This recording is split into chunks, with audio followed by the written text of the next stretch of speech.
kisah-kisah yang tidak ada di dalam Quran itu kok bisa sejarahnya muncul di tafsir Jalalain, di tafsir Tobari, di tafsir Ibnu Katsir. Dari mana?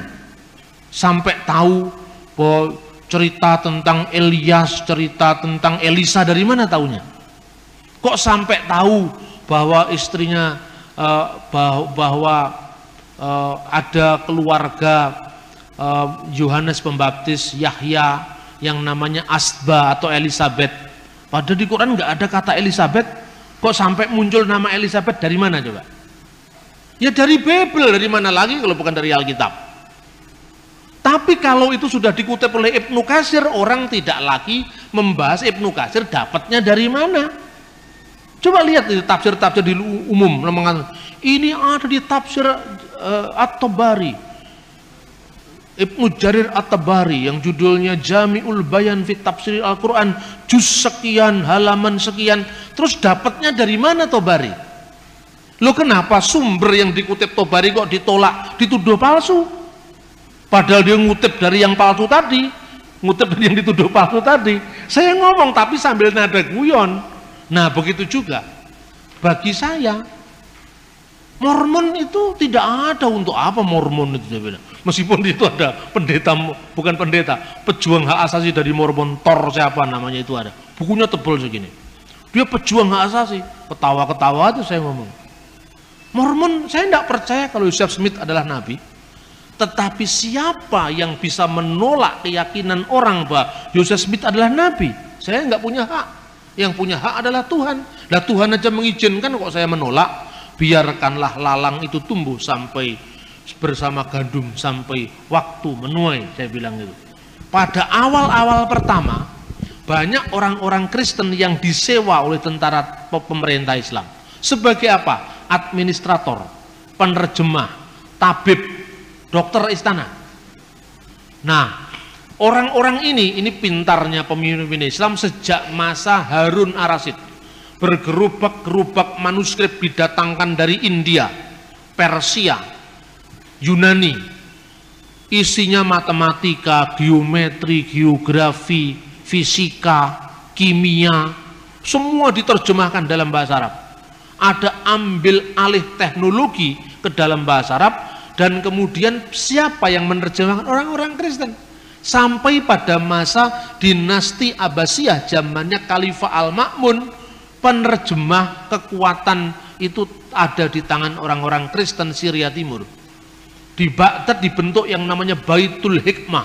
Ketuanya Hunain bin Ishaq, seorang anggota gereja Syria Timur. Itulah yang menerjemahkan karya-karya sastra termasuk teologi. Saat itu yang namanya Ahli Sunnah wal Jamaah belum muncul sampai dinasti Abbasiyah. Karena apa? Islam hanya punya kekuatan militer. Kalau dia mengatakan Allah itu memiliki sifat-sifat, itulah yang harus kita imani. Titik. Tidak pernah bertanya bagaimana hubungan sifat Allah dengan wujudnya, dengan zatnya. Tidak pernah. Baru itu dirumuskan ketika muncul gerakan Mu'tazilah. Karena pengaruh kuatnya filsafat Yunani, baru muncul Imam Asy'ari yang mengatakan asifatul laisatil dzat walahiyya ghairuha. Sifat Allah itu tidak sama dengan zatnya, tapi juga tidak beda dengan zatnya. Bagaimana itu? Bila kaif wala tasbih. Kita hanya bisa menyembahnya, mempercayainya, jangan bertanya bagaimana. Nah, itu mungkin yang melatar belakangi ojo kakean takon dosa itu. Bila kaif wala tasbih. Ya toh?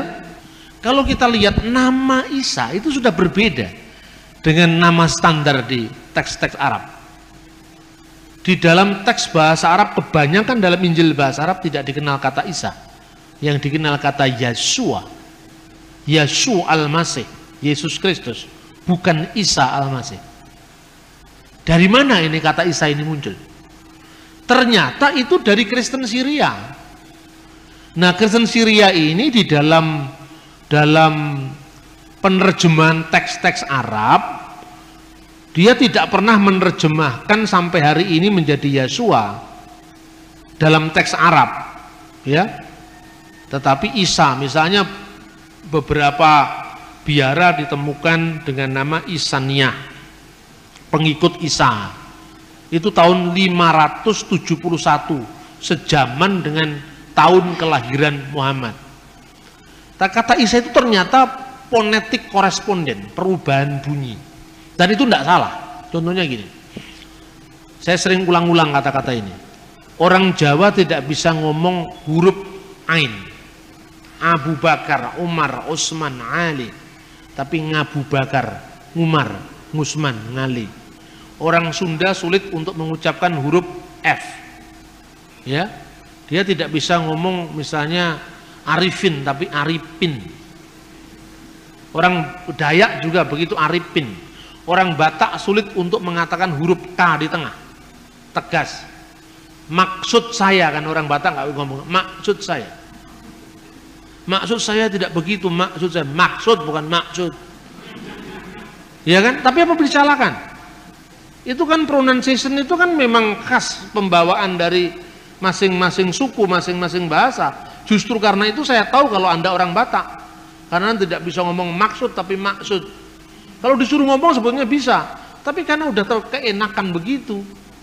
Orang Bali tidak bisa ngomong huruf D dan D. Makanya sulit masuk Islam, kan nggak bisa ngomong dalika, dalika, kan orang Bali. Batuk nggak bisa, mesti batuk. Jadi sakit batuk, batukmu itu tidak ada bedanya, bener kan? Nah ini yang namanya fonetik koresponden. Orang bahasa serumpun pun begitu. Misalnya orang Arab menyebut dengan huruf, orang Yahudi menyebut dengan yod, Yerusalem. Kok menjadi bahasa Urusalim? Tiba-tiba menjadi alif dan hamzah di atasnya. Kadang-kadang menjadi ain. Maka dalam konteks itu Yesua menjadi Iso, Isa. Seperti O panjang kadang-kadang menjadi A panjang, misalnya Shalom itu shin, shin bukan sin, shin, Shalom, shin, lamet, wau, mim. Jadi O-nya yang panjang bukan L-nya yang panjang. Shalom. Menjadi O yang panjang tadi menjadi A panjang, salam. Shin-nya menjadi sin, jadi bukan shalom tapi salam.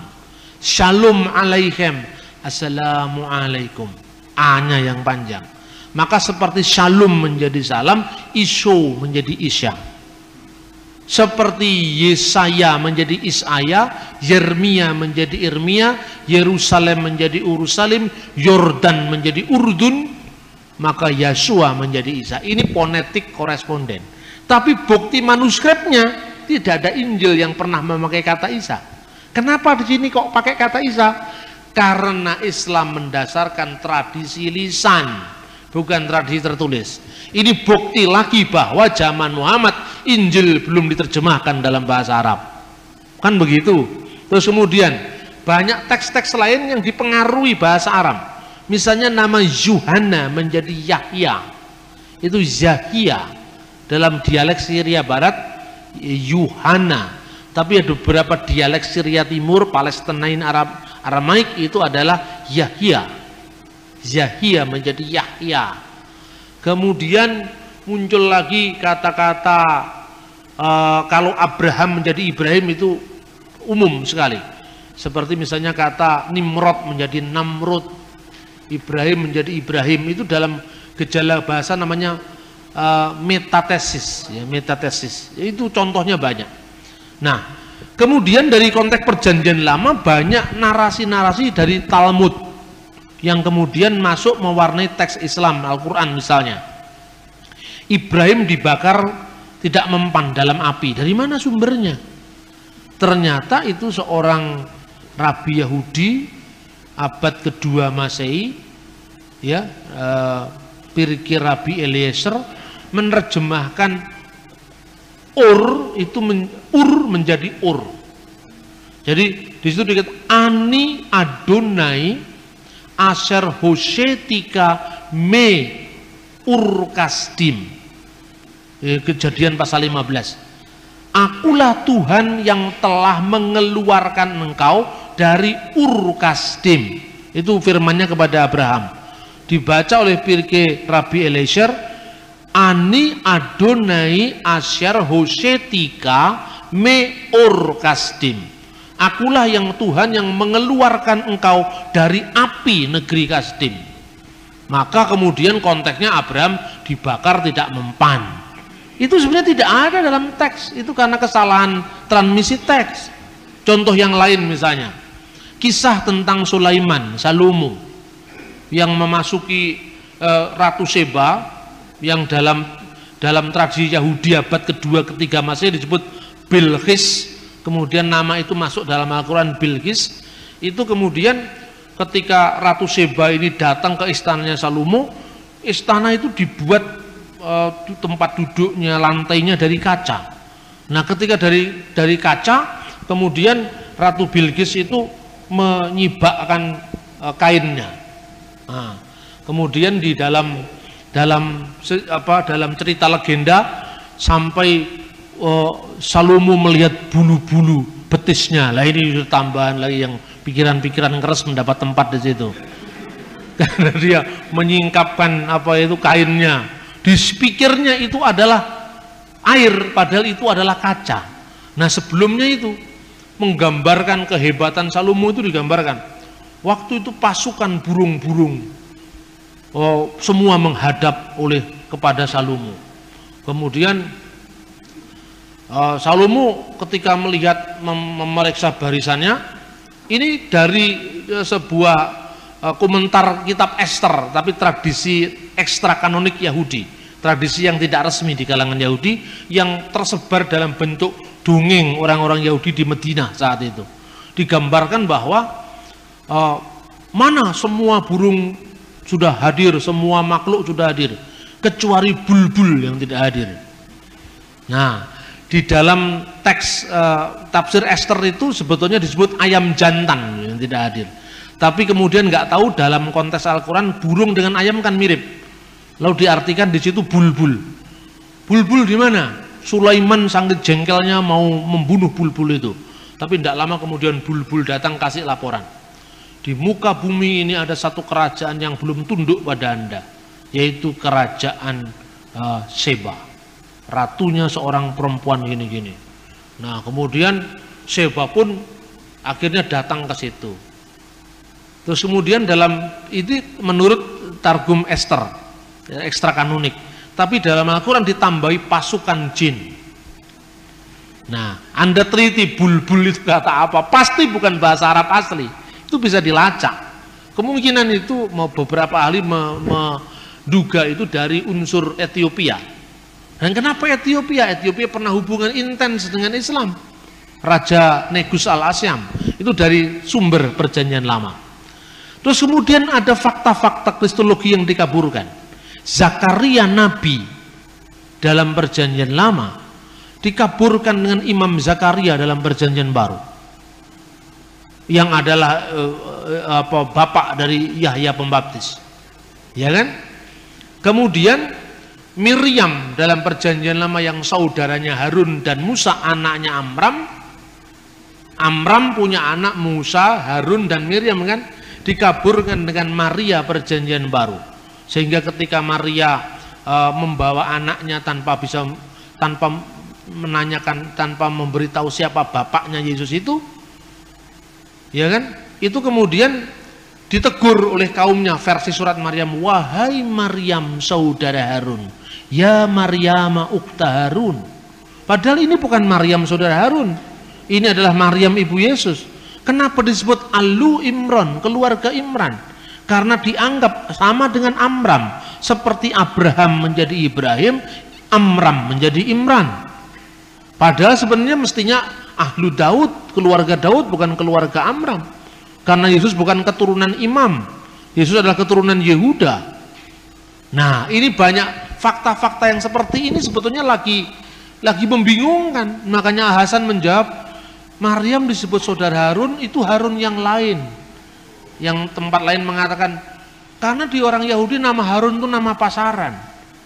Di tempat lain dikatakan karena dia beriman seperti imannya Nabi Harun.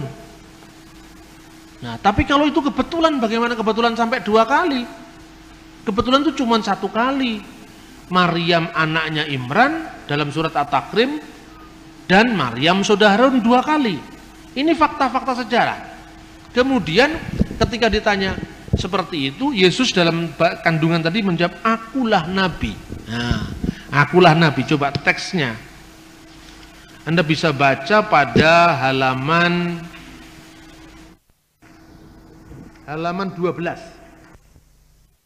Diberikan kepadaku Alkitab dan dijadikannya aku seorang nabi dan dijadikannya seorang yang diberkati di mana aku berada, dan diperintahkan aku untuk melaksanakan salat dan membayar zakat selama aku hidup.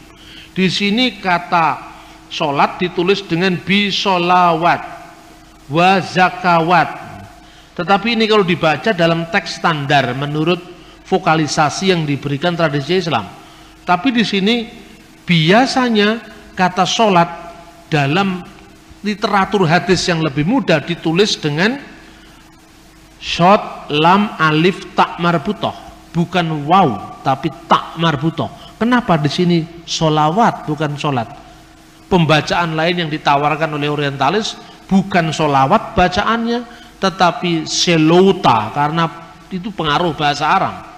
Begitu juga zakawat, ini bacaan teks Islam, jamak dari kata zakat. Kalau dalam tradisi yang lebih muda, za, kaf, alif, tak marbutah. Kenapa dibuat huruf waw di sini? Karena kemungkinan ini diambil dari bahasa Arab zekota, zekota, waw. Zekota menjadi zakat, zakawat, kemudian shilota menjadi sholat, sholawat. Ini pengaruh bahasa Arab. Nah, tapi itu tesisnya siapa ini namanya, Luxemburg, yang heboh beberapa tahun yang lalu itu. Karena di situ ada kemungkinan besar misalnya bacaan hur itu artinya anggur perjamuan suci. Itu berasal dari surat-surat Mar Ifraim dari Syria. Tapi di situ hur dalam teks Quran diartikan seorang bidadari yang bermata jeli, yang tetap perawan di surga. Nah, yang dikaruniakan kepada hamba-hambaku yang beriman. Tetapi tidak diceritakan yang perempuan dikasih bidadara, tidak ada. Tapi yang laki-laki dikasih bidadari. Kan begitu. Nah, ini teksnya seperti itu. Nah, ternyata saudara-saudara, berbicara waktu bayi ini tidak ada dalam tradisi tertulis abad Yesus, tidak pernah ada. Kapan mulai ada? Kan begitu. Ini ternyata berasal dari buku yang judul Injil Tufuliyah, The Arabic Gospel of Infancy, Injil Tufuliyah. Dan buku ini baru muncul abad ke-7, terjemahan The First Gospel of Infancy dari bahasa Suryani, bahasa Syria, abad ke-4 dan abad ke-5 diterjemahkan dalam bahasa Koptik. Bunyinya seperti ini. Dalam buku Yusuf, imam besar yang hidup pada zaman Yesus, sementara orang menyebut Kaifas, disebutkan bahwa Yesus berbicara ketika masih dalam gendongan dan berkata kepada Maryam ibunya, waqad qala, mana ini Yeshua takallama hainin kana fil mahdi wa qala li Maryam ummuhu anni anna al-masih ibnullah alladhi waladatni kama basyiru Jibril al-Malak wa abi arsalni liqalasil alam. Sesungguhnya aku ini anak Allah. Kata Ibnullah diislamkan menjadi Abdullah, hamba Allah, yang engkau lahirkan sesuai dengan kabar gembira dari malaikat Jibril. Yang engkau lahirkan sesuai dengan kabar gembira malaikat Jibril. Ini redaksinya persis dengan surat Maryam ayat 45. Ya Maryam, innallaha yubashirruki. Kata basyara, bisyara, kabar baik. Yubashirruki, telah memberikan kabar gembira kepadamu, bi kalimatin minhu, dengan firman dari dia, namanya Al-Masih Isa putra Maryam. Yang memberitakan ini, idkholatil malaika, berkatalah malaikat. Dalam teks Injil Tufuliyah, sesuai dengan kabar gembira yang diberitakan malaikat Jibril. Terus kemudian kata ini tidak muncul karena tidak cocok dengan semangat Islam. Wa abi arsalni likalasil alam, dan Bapakku telah mengutus aku untuk keselamatan alam. Ini baru muncul kira-kira abad ke-4 dalam bahasa Syria, abad ke-5 dalam bahasa lain di bahasa-bahasa di Timur Tengah, lalu abad ke-7 dalam bahasa Arab. Kemudian membuat tanah jadi burung. Itu berasal dari Injil Thomas al-Israeli, sering dibaca dengan Bisharat Tuma al-Israeli. Digambarkan Yesus membuat tanah lalu ditiup menjadi burung, 12 burung merpati. Ini kemudian muncul dalam surat Ali Imran ayat 49, ya, surat Al-Maidah ayat 110. Ini Anda bisa membaca ketika dalam ayat halaman 14 tentang masa kanak-kanak Yesus ketika umur 5 tahun membuat mujizat tanah menjadi burung pada hari Sabat. Nah, kemudian tentang Tritunggal yang dipahami Tritheisme itu juga bisa berangkat dari tradisi pagan Arab di Mekah. Nah, ini beberapa setting sejarah yang ternyata itu diambil dari literatur apokrifa. Nah, sekali lagi saya sampaikan kepada Anda, menyampaikan narasi seperti ini memang harus sangat hati-hati. Saya bisa ngomong begini di jaringan Islam liberal, tidak menjadi masalah. Tetapi saya akan mikir 2 kali kalau saya harus ngomong begini di forum-forum yang lebih lebih fundamentalis. Jadi saya lihat situasi. Saya pun misalnya ketika saya ngomong di kelompoknya Salihara itu, kelompoknya Gunawan Muhammad, saya bicara begini. Tidak ada agama yang tidak saling meminjam tradisi agama sebelumnya. Saya memberikan contoh. Contohnya dulu adalah kata sabat dalam bahasa Ibrani. Itu berasal dari kata sabatu bahasa Akadia. Itu konteksnya dengan Dewa Marduk.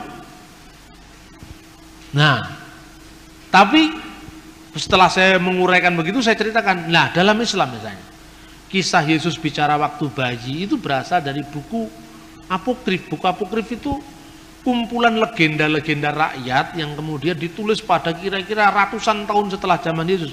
Bisa bicara waktu bayi, membuat mujizat tanah jadi burung dari Injil Thomas. Itu semua orang mendengarkan tuh sampai melongo begini. Nah, lalu pikiran dia, lalu kalau firman itu diartikan out of history, bahkan over history, turun dari langit. Lah bagaimana? Itu kutipan dari dongeng-dongeng rakyat kok turun dari langit. Tapi kalau bagi orang Kristen dan orang Yahudi, wahyu itu kan bukan didikte malaikat. Jadi kalau kata sabat itu paralel dengan kata sabat itu wajar saja. Tidak ada masalah bagi kita. Misalnya Leviathan. Leviathan dalam kitab Ayub. Itu kan naga laut artinya. Apa berarti bahwa orang Kristen mengakui tentang eksistensi binatang legendaris tentang naga laut? Tidak. Tetapi itu bahasa sudah diserap menjadi bahasa Ibrani. Aspek mitologinya sudah hilang. Contohnya misalnya Lukas pasal 1 ayat 78. Surya pagi datang dari tempat yang maha tinggi. Anda pernah membayangkan ketika membaca Lukas pasal 1 ayat 79, itu yang Anda bayangkan adalah Betoro Suryo, bapaknya Adipati Karno? Tidak, tapi karena kata surya sudah diserap dalam bahasa Indonesia, sudah mengalami demitologisasi, bukan mitos yang dialihkan, tapi bahasa atau istilahnya. Bagi orang Kristen memahami yang seperti tidak terlalu sulit, karena apa? Wahyu bagi kita tidak turun dari langit, tapi wahyu itu menyejarah. Bagaimana hubungan Injil dengan kebudayaan? Kalau bagi Islam, Quran itu bukan hasil budaya. Kalau Injil, bahasa yang untuk menulis Injil itu hasil budaya. Tapi pesan-pesan teologisnya itu dari surga. Surga kan tidak ada bahasa tertentu. Bahasa yang dipakai oleh kitab Injil, Taurat, semua kan bahasa manusia. Terus saya mau tunjukkan bahwa ada kontekstualisasi yang sangat indah antara budaya lokal dengan pesan-pesan ilahi. Contohnya, Alkitab sering menyindir dengan bahasa-bahasa plesetan. Mungkin tidak pernah ada yang neliti fungsi bahasa plesetan dalam Alkitab. Pernah? Ada di Alkitab. Saya bisa mau tunjukkan kepada Anda. Contohnya, ketika Alkitab mengekspos Menara Babel. Waktu itu bahasa seluruh muka bumi ini satu adanya. Nah, lalu mereka ingin mencapai Tuhan dengan mendirikan menara. Untuk apa? Karena dengan menara itu dia akan lewat bab L. Itu kan sindiran terhadap agama pagan Babel. Dengan kekuatan sendiri mau mencapai yang namanya pintu ilahi. Bab itu pintu, L itu ilah, pintu dewa. Nah, manusia sudah membangun menara itu, akhirnya oleh Tuhan diporak-porandakan dengan pluralisme bahasa. Akhirnya mereka kacau balau, bukan Babel yang didapat, tapi Balel yang didapat. Balel itu plesetan dari Babel, artinya kacau balau. Katanya Babel, nyatanya Balel. Katanya mau mencapai pintu ilahi, ternyata kekacauan. Itu kan sama dengan parian bahasa Jawa. Jari ini bulah kok ireng, jari ini sekolah kok meteng. Hubungan antara eng itu ada, l itu ada, itu sebetulnya ada dalam budaya Alkitab.